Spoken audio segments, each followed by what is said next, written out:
today is our lecture about the hardware connection with 8051 controllers. And as I said earlier, 8051 controller is similar to PIC and SITM. Okay, if you want to do some use other controllers and you have to major focus on architecture of the 8051s and how to connect hardwares and other sensors and other devices with 8051s. And there are two types of programmings we learn in this course, and one is machine learning and other is C language. And also similar for 8051s, we use mostly C language and assembly language. Okay तो पहले जो previous class में actually हमने hardware discuss किया था, जो हमारे पास keyboard की इंटरफेसिंग एंड एलसीडी की इंटरफेसिंग विद 8051। तो उससे प्रीवियस क्लास में हम लोगों ने सिमुलेशन डिस्कस की थी, how to make hex files and how to upload in Proteus software and how to run the simulations and how to we get output from the processors. Okay, तो हमारा जो आज का टॉपिक है वो है मोटर्स। इसमें हम लोग स्टेपर मोटर डिस्कस करेंगे और सर्वो मोटर्स डिस्कस करेंगे और इसकी प्रोग्रामिंग डिस्कस करेंगे। तो और मैंने कुछ सिमुलेशंस किए हैं, वो भी आप लोगों के मैंने स्क्रीनशॉट इस पे पेस्ट किए हुए हैं। वो आपसे मैं सर्किट डिज़ाइनिंग भी डिस्कस करूँगा, किस तरह मैंने सर्किट बनाया और किस तरह किया। कि सबसे पहले मैं पूछूँगा कि मेरी स्क्रीन विज़िबल है? आपको ये स्क्रीन नज़र आ रही है?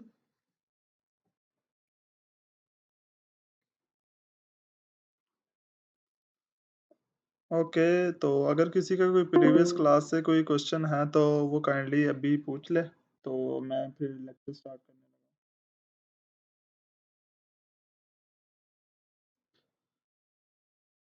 तो चलिए फिर हम स्टार्ट करते हैं लेक्चर्स। तो आज का जो हमारा टॉपिक है वो जैसे कि स्टेपर मोटर है। एक्चुअली में स्टेपर मोटर होती क्या है? स्टेपर मोटर एक्चुअली होती ये है कि ये एक ऐसी डिवाइस है जो इलेक्ट्रिकल पल्स को मैकेनिकल मूवमेंट में कन्वर्ट करती है। एक्चुअली इसको स्टेपर मोटर कहते क्यों हैं?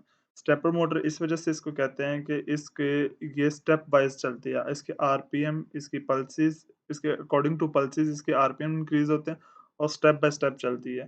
ठीक है? ये बेसिकली पोज़ीशंस के लिए यूज़ किए जाते हैं।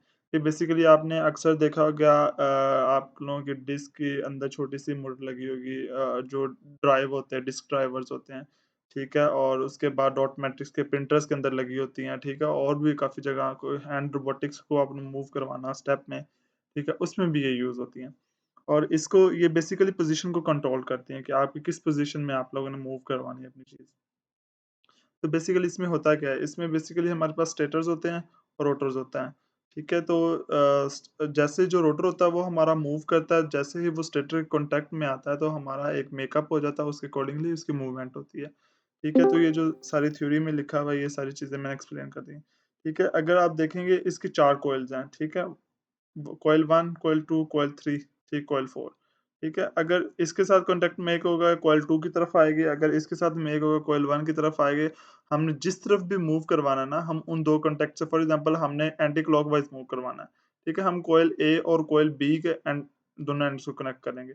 अगर हमने कॉइल बी को मूव करवाना, हम बी और सी को मूव करेंगे, ठीक है? ए से बी और सी, ठीक है? यहाँ पे हम लोग अपनी पावर सप्लाई देंगे और यहाँ पे हम लोग ग्राउंड करेंगे। इसकी बेसिकली वायर्स होती हैं। अगर आप गौर देखें इस इमेज में, इसके वायर्स भी कनेक्टेड नज़र आए। इसके जो मेजर पार्ट्स होते हैं ना, जिनको हम लोग कंसीडर करते हैं और कोडिंग के लिए भी इम्पोर्टेंट्स हैं, वो बेसिकली कुछ पैरामीटर्स होते हैं जिनको आप लोगों को अंडरस्टैंड करने की ज़रूरत होती है। एक तो होता है स्टेप एंगल। स्टेप एंगल वो चीज़ होती है। हेलो? काइंडली ये जो भी है ये अपना माइक ऑफ कर ले मुसाब। जी सर। ओके। अगर कोई क्वेश्चन हो तो काइंडली मेरे से पूछ लीजिएगा। सर आपकी स्क्रीन विजिबल नहीं है आज। 1 मिनट। मैंने पहले पूछा भी था, मैंने जी सर। शेयरिंग की है। जी। असल में सर वो मैं अभी आया हूँ, वो कुछ नेटवर्क इशू था। ओके, हाँ, आज मेरा भी थोड़ा-सा नेट लैग है, तो मैं भी इस वजह से क्योंकि शेयर हुई हुई है स्क्रीन।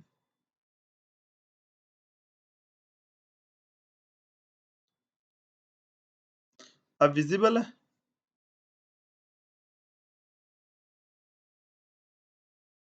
नो और सर, विज़िबल नहीं है, सिर्फ़ मेरी स्क्रीन ही शो हो रही है, आपकी मतलब नहीं शो हो रही। Okay, may be network issue के मैं रिफ्रेश करता हूँ और मे बी ये रिज़ॉल्व इश्यू हो जाए। Okay sir.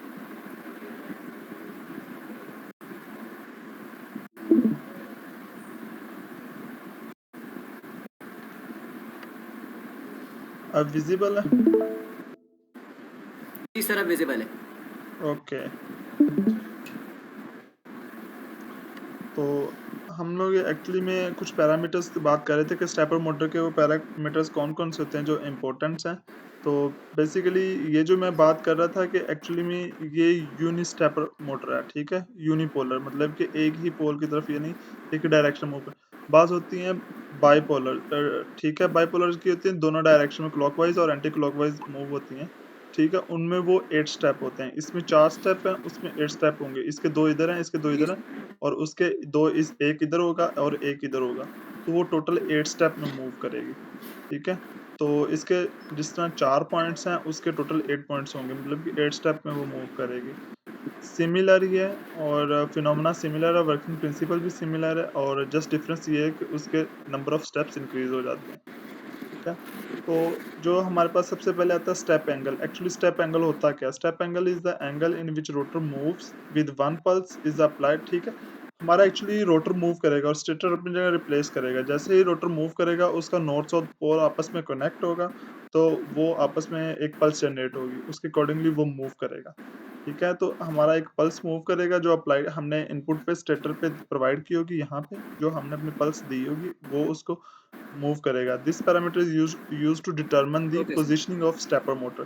ठीक है? अगर हम स्टेपर मोटर की पोज़ीशन जानना चाह रहे हैं, फॉर एग्ज़ाम्पल मैंने कहा कि स्टेपर मोटर को कि मेरा एक्स एक्सिस में मूव करे, ठीक है? या फॉर एग्ज़ाम्पल मैं एक प्रिंटर के ऊपर या पेन प्लॉटर के ऊपर मैं यूज़ कर रहा हूँ, मैं उससे कह रहा हूँ कि ये एक्स एक्सिस पे मूव करे, ठीक है? एक्स एक्सिस में मुझे पता होगा कितने डिफरेंस पे मैंने ये मूव करवानी है। मैंने फॉर एग्ज़ाम्पल इसके स्टेप दे देता हूँ 5, 6, 7, 8, 9 मतलब कि ये वन बाय वन मूव करे और हर एक स्टेप के बिटवीन मैं कुछ सेकंड्स का डिले दे देता हूँ। फॉर एग्ज़ाम्पल मैं 10 मिलीसेकंड का डिले देता हूँ, 5 मिलीसेकंड का डिले दे देता हूँ, उसके अकॉर्डिंगली बेसिकली स्टेप एंगल ये होता है जो उसकी पोज़ीशनिंग डिटरमाइन करता है। सेकंड होता है स्टेप पर रेवोल्यूशन। स्टेप पर रेवोल्यूशन वो होता है कि जो आपकी एक कंप्लीट रेवोल्यूशन करने के बाद आपका एक स्टेप बनता है। फॉर एग्ज़ाम्पल मेरा टोटल रोटेशन 360 है, ठीक है? उसके जितने भी स्टेप्स एंगल होंगे फॉर एग्ज़ाम्पल 360 को मैं 360 पे डिवाइड करता तो 1 स्टेप आएगा, ठीक है? तो वो मेरा आएगा स्टेप पर रेवोल्यूशन। अगर फॉर एग्ज़ाम्पल मेरी रेवोल्यूशंस हैं 220 ठीक है? तो मैं 360 को डिवाइडेड बाय 220 करूँगा। इसके अकॉर्डिंगली मैं अपने स्टेप काउंट करूँगा। एक्चुअली स्टेप पर रेवोल्यूशन का मतलब है उसके आरपीएम काउंट करना। ठीक है? फॉर एग्ज़ाम्पल मैंने उसको मूव करवाना है 5 एंगल्स, ठीक है? तो मैं 360 डिवाइडेड बाय 5 करूँगा, उसके अकॉर्डिंगली जो मेरा आंसर आएगा वो मेरे रेवोल्यूशंस आएँगे। इतनी स्पीड पे वो मूव करेगा। ठीक है? अब होता है स्टेप पर सेकंड। स्टेप पर सेकंड बेसिकली होता है कि जो हम लोग पैरामीटर्स जो मेज़र कर रहे होते हैं, ठीक है? Number of steps covered in a second 1 second के अंदर कितने स्टेप्स कवर हो सकते हैं, ठीक है? और इसका जो फ़ॉर्मूला है वो नीचे भी गिवन में लिखा है स्टेप पर second is equal to RPM जो कि हमारा स्टेप पर रेवोल्यूशन से आएगा, ठीक है?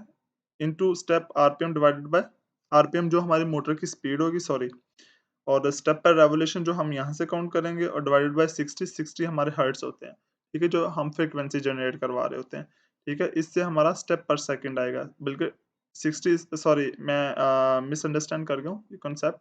बेसिकली ये होता है स्टेप पर पर सेकंड ये होता है कि हमारे जो आरपीएम मोटर की स्पीड होती है, आरपीएम होता है स्टेप पर रेवोल्यूशन हम यहाँ से काउंट करते हैं 360 डिवाइडेड बाय स्टेप एंगल्स और 60 हमारे सेकंड होते हैं 1 मिनट ठीक है?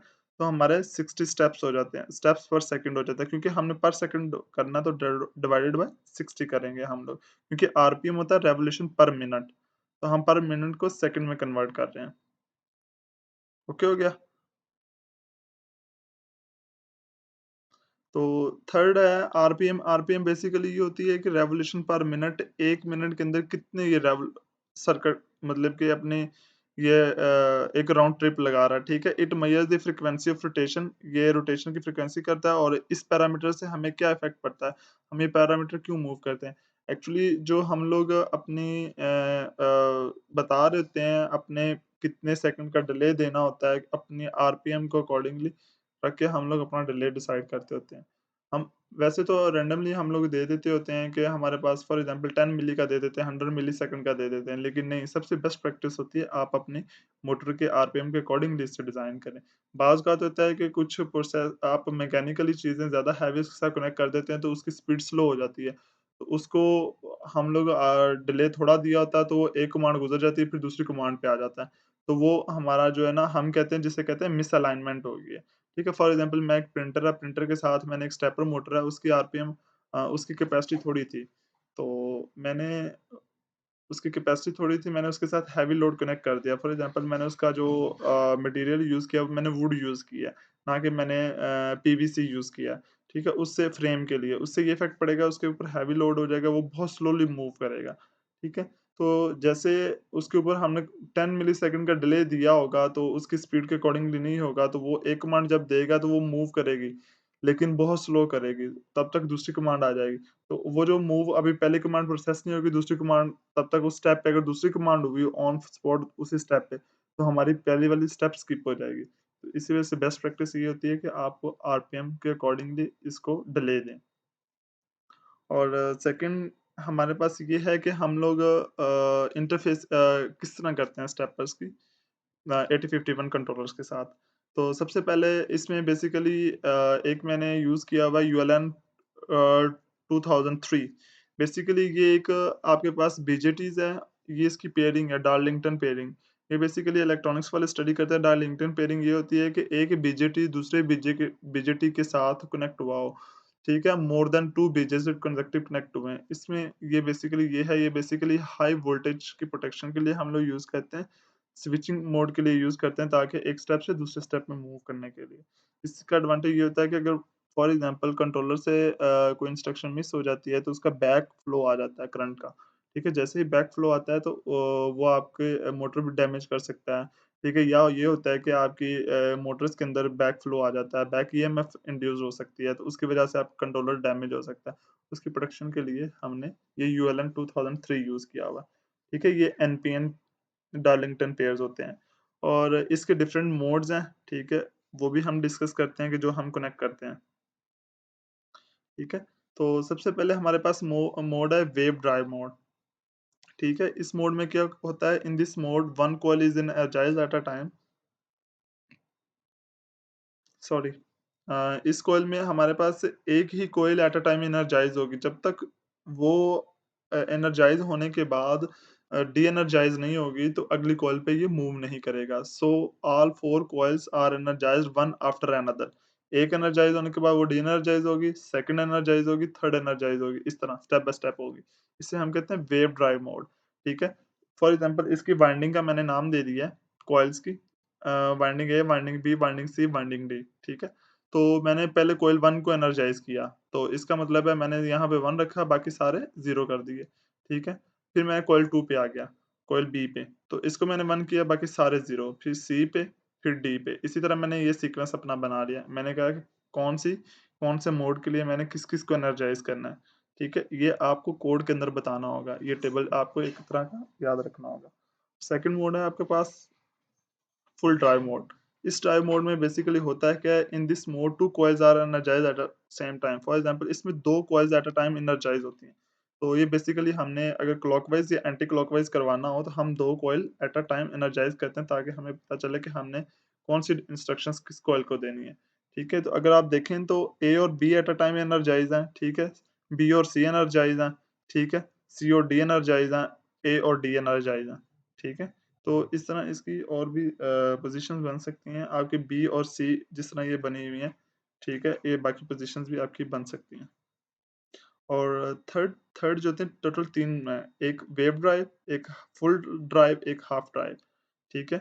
वेव होता है आपकी एक पल्स जस्ट जनरेट करना, और फुल होता है जो आपके 2 को यूज़ करते हैं, और हाफ ड्राइव में क्या होता है, in this mode 1 and 2 coils are energised alternately, ठीक है? इसमें बेसिकली अल्टरनेट जो होती हैं कॉरेस्पॉन्डिंग, ठीक है? फॉर एग्ज़ाम्पल ए और सी आपस में अगर कॉरेस्पॉन्डिंग है, या ए और डी कॉरेस्पॉन्डिंग है, वो दोनों एनर्जाइज्ड होंगे, ठीक है?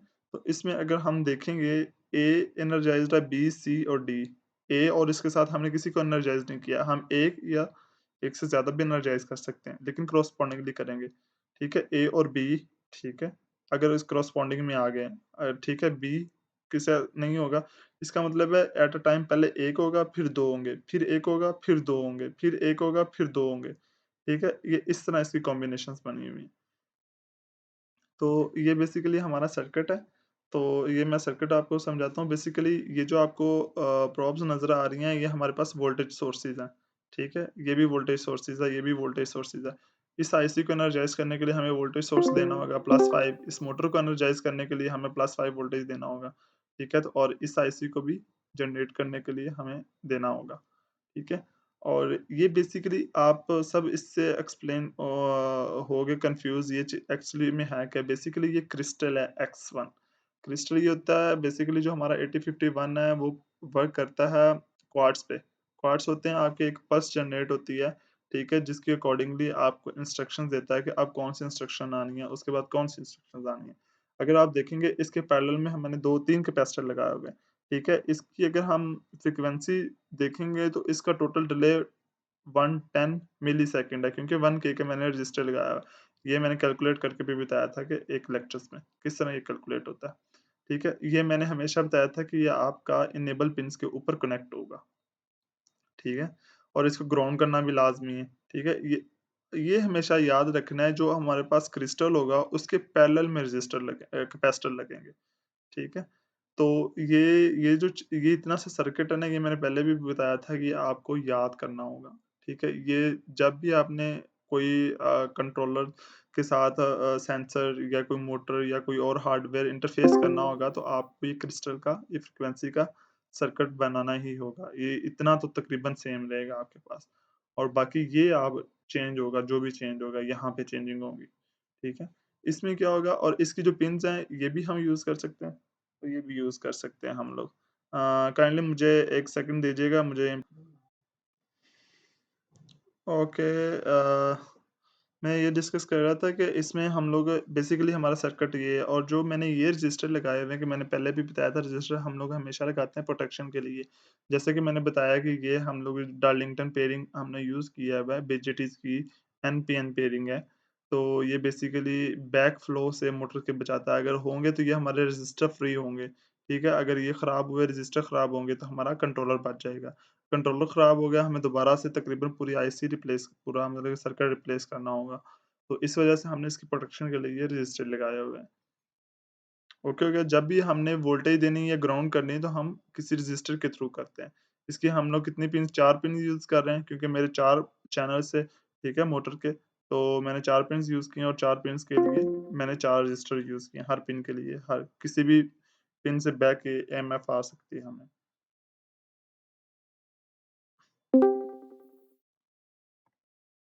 Okay, then move towards the code actually मैं ये जानना चाह रहा था कि पिछली जितनी भी हमने कोडिंग की है वो असेंबली लैंग्वेज में की है और इस दफ़ा जो मैं कोडिंग की है कि वो मैंने सी लैंग्वेज में की है ताकि आप फ़ैमिलियर हो जाएँ कि तो 8051 की कोडिंग भी सी लैंग्वेज में हो सकती है और वो ईज़ी है एज़ कम्पेयर टू इसके असेंबली लैंग्वेज के। मैंने आगे स्टेपर का एक कोड असेंबलिंग में भी किया हुआ और उसमें भी सी में भी किया हुआ है। तो आपको अंदाज़ा हो जाएगा कौन-सा कॉम्प्लेक्स और कौन-सा ईज़ी है, ताकि आपको दोनों मोड आते हों। ठीक है, सबसे पहले हमें बेसिकली मैंने ऊपर लिख दिया कि मैंने वेव ड्राइव मोड के लिए बेसिकली ये कोड लिखा है, ठीक है? तो इसमें हम लोग सबसे पहले सी लैंग्वेज में जिस तरह अपनी लाइब्रेरीज़ कॉल करते थे, हम रेज 51 डॉट एच जिस तरह हम लोग करते थे, ओआरजी डबल ज़ी 000 करते थे असेंबली लैंग्वेज के लिए। इसमें हम लोग इंक्लूड रेज 51 डॉट एच करेंगे, 51 हम लोग जो कंट्रोलर यूज़ कर रहे हैं, वो करेंगे। अगला कोड होगा वो 52 होगा क्योंकि उसका 8052 कंट्रोलर यूज़ हुआ होगा, ठीक है? तो ये याद आप लोग रखना जो कंट्रोलर यूज़ करोगे उसके वर्ज़न के अकॉर्डिंगली आप लोग लाइब्रेरी यहाँ पे डिस्प्ले करोगे। तो सबसे पहले मैं अपना एक फ़ंक्शन बनाऊँगा, ठीक है? वॉइड एमएस डिले के नाम से, ठीक है? एमएस मतलब कि मिलीसेकंड और डिले के नाम से मैं अपना एक फ़ंक्शन बनाऊँगा, ठीक है? उसमें मैंने अनसाइन्ड कर दिया, अनसाइन्ड मतलब है कोई भी साइन इसमें बेसिकली अनसाइन्ड आपका डाटा टाइप है, ठीक है? इंट अनसाइन्ड मतलब है इसमें मतलब कि पॉज़िटिव इंटीजर्स होंगे, ठीक है? नेगेटिव इंटीजर नहीं होंगे, ठीक है? तो टाइम के अंदर पॉज़िटिव इंटीजर्स होंगे, इंट टाइम, ठीक है? इंट हमारा इंटीजर्स है, टाइम टाइम जो हमने एक वेरिएबल लिया हुआ है, ठीक है? अनसाइंड आईजे, आईजे हमारे 2 वेरिएबल है जो हम लोग फॉर लूप के अंदर यूज़ करेंगे। मतलब कि अगर हम डिले देना चाह रहे हेलो। हैं या प जी, जी, श्योर। हेलो, आवाज़ आ रही मेरी? Hello, hello?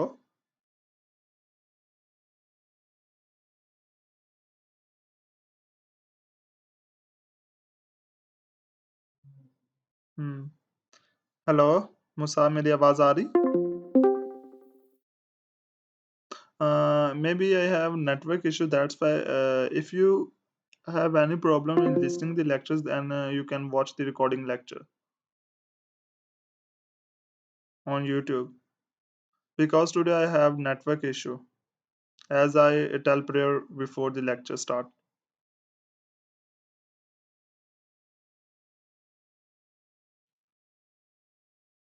ओके, बेसिकली ये 2 नेस्टेड लूप लगे हुए हैं। इन लूप्स को क्यों हमने लगाया हुआ है? एक बेसिकली मैंने टाइम के साथ कंपेयर किया हुआ है, दूसरा मैंने किया हुआ है 1275। अब माइंड में ये आता है ये 1275 क्यों हुआ हुआ है? तो remember that I use the crystal. Basically crystal is the 12 megahertz frequency. That's why I use 1275, ठीक है? बेसिकली ये कंपेयर करेगा अगर जो हमारा बेसिकली ये हमारा टाइम बता रहा होता है ना, ये इनवर्स है इसके टाइम की फ्रीक्वेंसी, ठीक है? तो हम लोग बेसिकली इसके लूप के अंदर रह के अपना टाइम डिले डिसाइड करेंगे। जिस तरह हम लोग मेन लिखते थे, इसमें मैंने वॉइड मेन लिख दिया और मैंने व्हाइल यूज़ किया। व्हाइल मैंने क्यों यूज़ किया हुआ है? व्हाइल के अंदर मैंने लिखा हुआ 1, 1 बेसिकली मेरी कॉइल 1 को मैं एनर्जाइज़ कर रहा हूँ, ठीक है? तो इसमें मैंने वेव का जिस तरह मैंने बताया था, मैंने पिन 2 पे कनेक्टेड किया हुआ है, 0 into 0 1 basically pin 2 is equal to 1, pin 2 is equal to 0, ठीक है? इसका मतलब ये है कि बेसिकली 0 0 1 बेसिकली हमारे पास कॉइल 1 एनर्जाइज़ होगी। इसका मतलब है जो पिन 2 0 होगी, पॉइंट 0 वो 1 हो जाएगी, बाकी सारी ज़ीरोज़ हो जाएँगी, ठीक है? मैं तुम्हें सर्किट पे ले जा सकता हूँ, ठीक है? जिस तरह ये है पिन, ठीक है? ये वाली जो पिन होगी, ये सिर्फ़ 1 होगी, ठीक है? तो ये कॉइल इसकी 1 एनर्जाइज़ कर देगी, ठीक है? और उसके अकॉर्डिंगली इसकी पोज़ीशन बता देगी, बाकी सब 0 कर देगी, ठीक है? फिर मैंने डिले दिया 1 मिलीसेकंड का, व्हाइल के अंदर 1 जो ऊपर जाएगा उसके अकॉर्डिंगली। ठीक है? देन मैंने P2 किया उसको और बाकी सारी ज़ीरोज़, ठीक है? जो-जो मैं यहाँ पे मैंने उसको हाई करता जा रहा हूँ, हर एक पिन को, बाकी सारे ऑटोमैटिकली ज़ीरो हो जाएँगे। फिर मैंने डिले दे दिया व्हाइल का, फिर मैंने बेसिकली एक लूप कंप्लीट होने के बाद उतनी देर डिले आएगा जब तक वो डी-एनर्जाइज़ खुद ना होगी, ठीक है? जितनी देर उसकी पल्स ना डी-एनर्जाइज़ करेगी, ठीक है? इसी तरह मैंने सारे अपने कर दिए। अब मैं कोड बेसिकली एक्सप्लेन कर रहा हूँ फुल मोड के लिए। फुल मोड के अंदर हम लोग क्या करते थे कि 2 हम लोग एट अ टाइम एनर्जाइज़ करते थे। इसी तरह मैंने उसका wide MS delay and side in time same रहा, ठीक है? उसी उसी के लिए मैंने सेम ऊपर वाला कोड है। अब व्हाइल में चेंजिंग आएगी। व्हाइल में क्या होगा? बेसिकली मैंने P2 इज़ इक्वल टू 003, इसका मतलब है 3 हमारा होता है, हमने हेक्सा में लिखा हुआ है, इसे बाइनरी में करेंगे 1 1, इसका मतलब P2 is equal to 1, P2 0 is equal to 1, P2 1 is equal to 1, बाकी सारे ज़ीरोज़ हैं, ठीक है? इसी तरह 6, अब 3 के बाद 6 आएगा, डबल जंप कर रहा है, ठीक है? 6 हमारे पास ये होता है, फिर 6 के बाद C होता है, ठीक है? वो ये बनता है 11, ठीक है? उसके बाद 9 आएगा, 9 होता है 1001, ठीक है? तो A और D, ठीक है? तो ये हमारे पास इस तरह हमने डिले दिया हुआ बेसिकली एक्चुअली में। अगर ये मैंने आपको पहले भी कहा था कि जो हम कोडिंग करेंगे 8051 की वो हेक्सा में करेंगे। तो you remember that code right in hexadecimal. Okay, basically मैंने दोनों मोड्स का आपको कोड बता दिए। तो नेक्स्ट हमारे पास है servo Motors. Actually servo Motors क्या करती है? सर्वो मोटर बेसिकली इसका थोड़ा-सा वर्किंग प्रिंसिपल डिफरेंट है। लेकिन इसका जो बेसिकली हम लोग जो इसको यूज़ करते हैं वो एज़ अ पोज़िशन भी यूज़ करते हैं, प्रिसिजन के लिए भी, स्पीड मॉनिटर के लिए भी, कंट्रोल के लिए भी और बेसिकली ये भी काम सेम करती है। लेकिन वर्किंग प्रिंसिपल इस तरह उसमें हमारे पास रोटर था, इसमें शाफ्ट और गियर्स हैं। ठीक है, गेयर्स वर्किंग करते हैं, तो हमारे अगर एम्पलीफायर लगा होता है, उसको जैसे सिग्नल मिलता है, वो रिज़ॉल्वर को देता है और उसकी पोज़ीशन की फीडबैक के अकॉर्डिंगली उसको मूव करवाता है। रिज़ॉल्वर एक्चुअली ये करता है कि जो आपकी पोज़ीशन की फीडबैक देता है आपको, ठीक है? तो ये सारी थ्योरी है बेसिकली इसमें मैंने आपको बता दिया कि सेंसर लगा होता है और आपके गियर्स जैसे मूव करते हैं अकॉर्डिंग टू आपकी पल्स के, तो उसके अकॉर्डिंगली आपकी स्पीड चेंज होती है, स्पीड चेंज होने से आपकी पोज़ीशन चेंज होती है। तो हम लोग मेन कंपोनेंट सर्वो को डिस्कस करेंगे।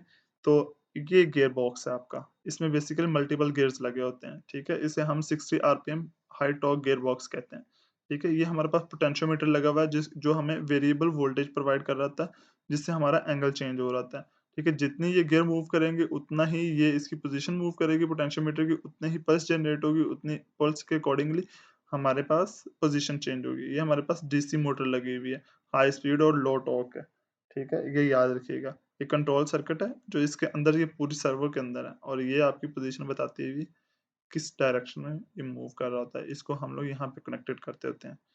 तो बेसिकली इसको क्या कहते हैं? To start with the frequency every device operates at 50 hertz, ठीक है? तो हर डिवाइस बेसिकली हमारे पास 2 स्टैंडर्ड्स होते हैं, एक 60 हर्ट्ज़ का होता है, एक 50 हर्ट्ज़ का। पाकिस्तान में जो यूज़ हो रहा है वो 50 हर्ट्ज़ का हो रहा है, 60 हर्ट्ज़ का नहीं हो रहा, वो इंटरनेशनल लेवल पे यूज़ हो रहा है। तो यूरोपियन कंट्रीज़ में, इंग्लैंड में स्पेशली, तो यहाँ पे ये यूज़ नहीं हो रहा, तो हमारे पास जितनी भी डिवाइसेज़ होंगी वो 50 हर्ट्ज़ की होंगी, ठीक है? तो उसके लिए हमें जो टाइम रिक्वायर्ड होगा वो 2 मिलीसेकंड होगा। ठीक है, अब देखेंगे आपको यहाँ पे थोड़ा-सा डिफरेंस पता चलेगा कि हमारे पास 1-1 मिलीसेकंड कितना इम्पोर्टेंट है, उस पे हमारी पोज़ीशन चेंज हो रही होती है। ठीक है, तो हम लोग उधर से 1 मिलीसेकंड के इसी वज़ह से कहता हूँ जो डिले देते हो वो एक कैलकुलेशंस के थ्रू दो। एक अच्छा इंजीनियर जो होता है, जो एक अच्छा प्रोग्रामर होता है, वो हमेशा जो है ना एक मैथमेटिकल मॉडल को इम्प्लीमेंट करता होता है। तो हमें एक पहले अपनी थोड़ी-सी कोई भी सर्किट डिज़ाइन करने से पहले एक छोटी-सी कैलकुलेशन कर लेनी चाहिए। कि मैंने कितना टाइम डिले देना है, मेरी मोटर्स की स्पेसिफ़िकेशन क्या है और उसकी टॉर्क क्या है और उसके ये सारे पैरामीटर्स देखने के बाद फिर तुम लोग कोड की तरफ आओ। और फिर जब आप कोड करोगे बहुत ईज़ी हो जाएगा आप लोगों के लिए। ये सारी चीज़ें आपके पास पता होंगी। तो हमारे पास जैसे कि मैंने कहा है कि 1 टू 2 मिलीसेकंड्स के अंदर हमारी पोज़ीशन वेरी करेगी। तो मैंने एक टेबल डिज़ाइन किया 1 मिलीसेकंड के अंदर हमारा होगा तो 0 देगा, 1 से 1.5 जाएगा तो 90 डिग्री पे चेंज होगी पोज़ीशन, ठीक है? तो मतलब कि 0.5 मिलीसेकंड के ऊपर 90 डिग्री हो जाएगी, 2 मिलीसेकंड पे जाएगा 180 डिग्री हो जाएगी, इस तरह नेक्स्ट मूव करता जाएगा। तो ये 180 डिग्री पे मूव करता है।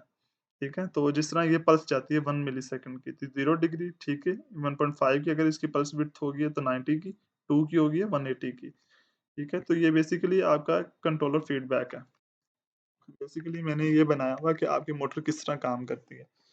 तो आपकी बेसिकली ये मोटर लगी हुई है, ठीक है? इसके साथ लोड लगा हुआ है, ठीक है? तो मैं आपको दिखाता चलूँ ये आपकी मोटर है।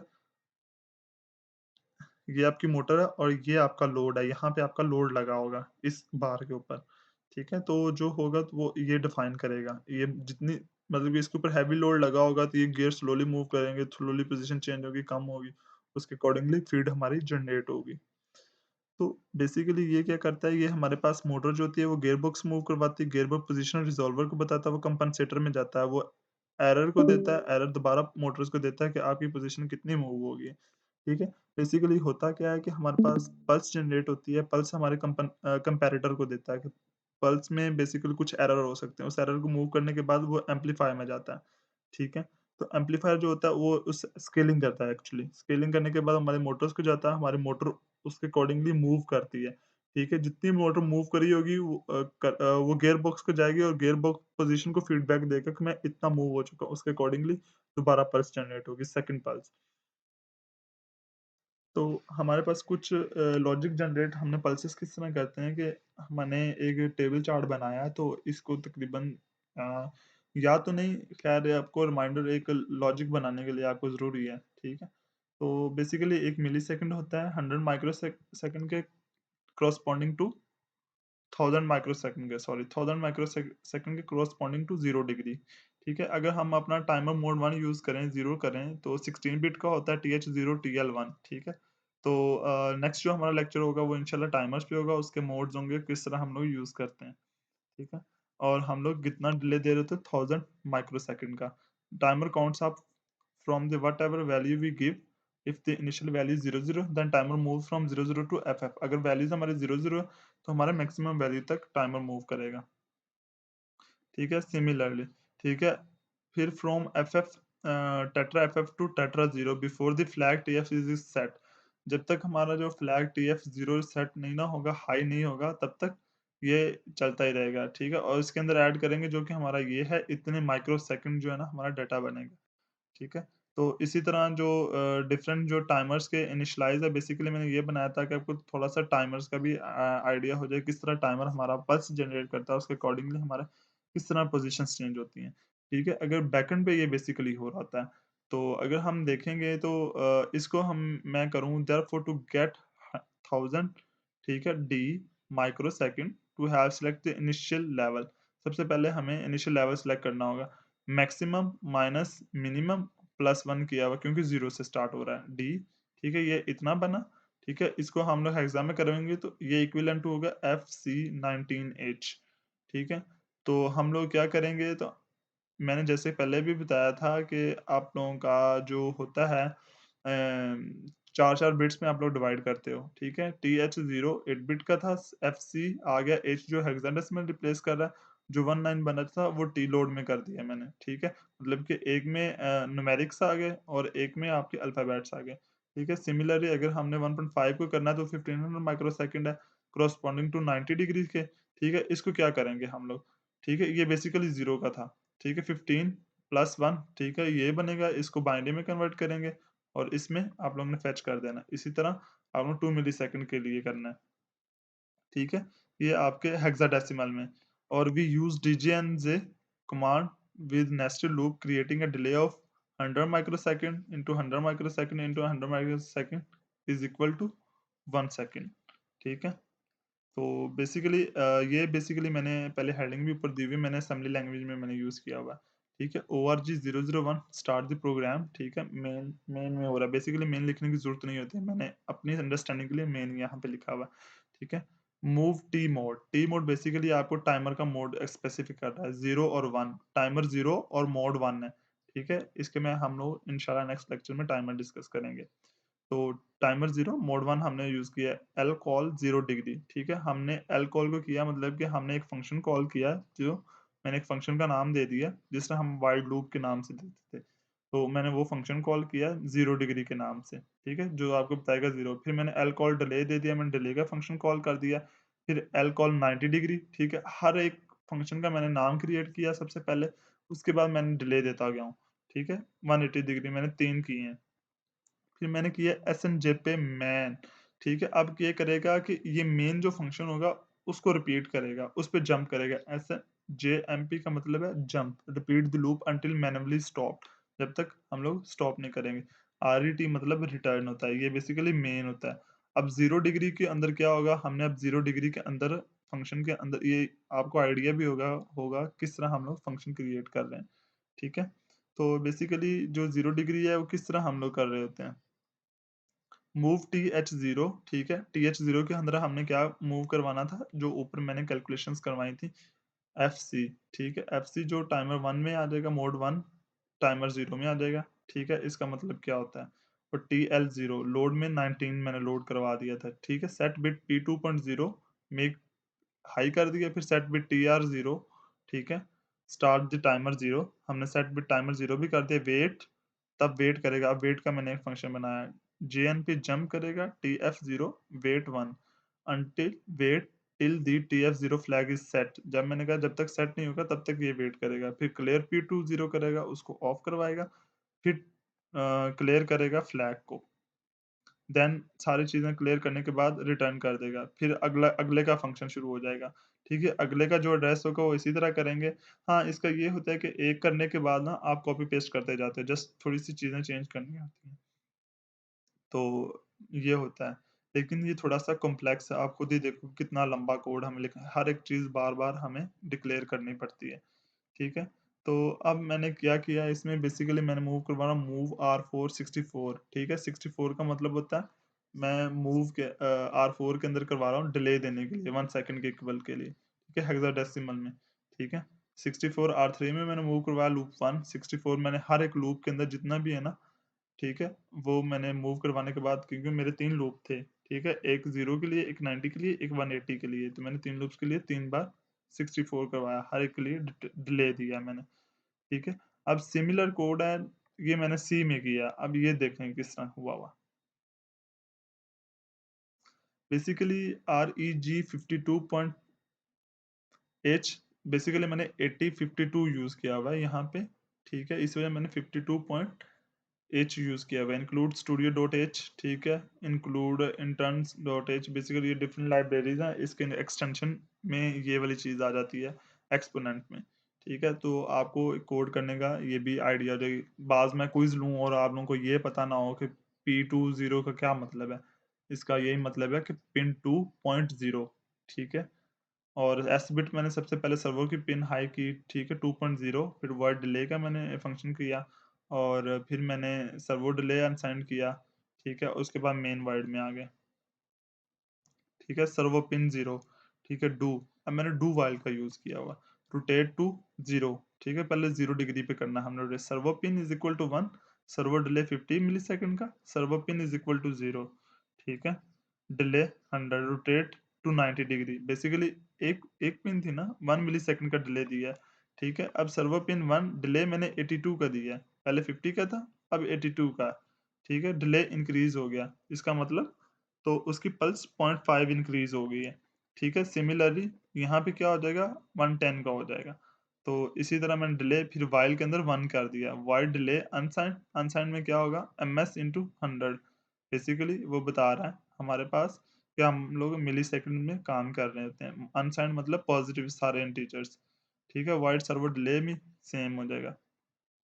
अस मतलब कि डिक्रीमेंट हो रहा है उसमें, उतना ये लूप डिक्रीमेंट होता चलेगा। तो ये सर्किट की बात करते हैं, हमारे पास देखें ये 12 मेगाहर्ट्ज़ आपको समझ आ गई होगी, 1275 ओके हो गया? ये 2 पैरेलल में मैंने कैपेसिटर सेम लगाए हुए हैं, लेकिन यहाँ पे मैंने ये यूज़ नहीं किया हुआ है, स्टेपर हल्की मोटर होती है, ठीक है? इस वजह से इसकी प्रोटेक्शन मैंने यहाँ पे नहीं लगाई हुई, मैंने दोनों चीज़ें कवर करवाई हैं। और ये मैंने कहा था कि आपको ये लाज़मी सर्किट यूज़ करना होगा, लेकिन यहाँ पे मैंने XTL और XTL2 यूज़ कर रहा हूँ। क्योंकि मैंने अकॉर्डिंग कोड भी अपना उसके अकॉर्डिंगली यूज़ किया हुआ है, ठीक है? तो ये क्यों यूज़ कर रहा हूँ मैं, बेसिकली यहाँ पे अपनी पल्स जनरेट करवा रहा हूँ और उसके बाद इसको फीडबैक करवा रहा हूँ, ठीक है? तो आज का हमारा लेक्चर यही था। अगर किसी का कोई क्वेश्चन है तो अभी तक वो पूछ ले।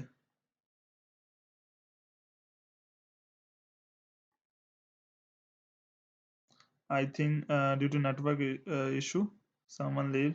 सो आज का लेक्चर हम यहीं पे स्टॉप करते हैं। तो अगर किसी का क्वेश्चन है तो वो काइंडली मुझे